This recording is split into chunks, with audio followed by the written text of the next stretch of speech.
I will biopsy the tumor. I mean, maybe it's something different than everybody thinks it is.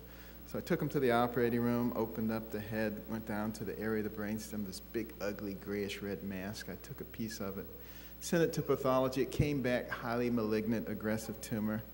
I said, well, as long as we're here, let's just debulk it. Let's take as much as we can, until we started running across vital things, and we stopped, closed it up. I went out to speak to the family, and, you know, like we always tell people, you know, only the Lord knows the beginning from the end, and we'll understand it better by and by, and I'm sorry, but, you know, maybe he's already had the impact that he's supposed to have, even though he's only 4 years old. And they said, thank you, doctor, but the Lord.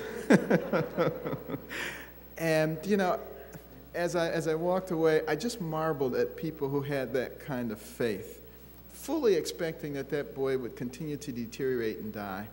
But over the next few days, his eyes became conjugate, started looking in the same direction. He started handling secretions. And I said, what's going on? I said, maybe we should do another MRI. And we did, and it was still a big, ugly tumor there, but you could see a little ribbon of tissue way off on the edge. And I said, is it possible that maybe the tumor was just compressing the brainstem and it wasn't really in the brainstem? And I said to the parents, maybe we should go back in. And they said, by all means. And, you know, I went back in there and started peeling that tumor away layer by layer under the microscope.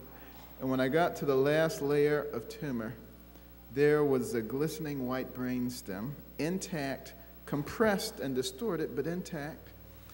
And over the next few weeks, he continued to improve, and that boy walked out of the hospital. And, you know, today, he is a minister. And, you know, that family, every Christmas, they send a large amount of money to the hospital for us to donate to a needy family. But, you know, one of the oncologists came to me after that case. He said, Ben, I've always been an atheist, but I'm a believer now.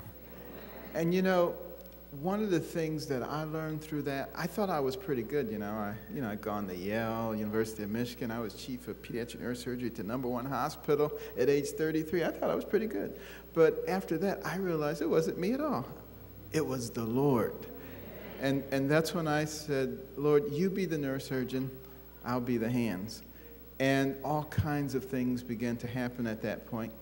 And the impact that, you know, I've been able to have is much greater than if I had become a missionary doctor.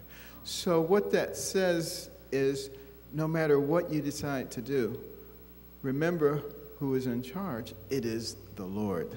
Thank you.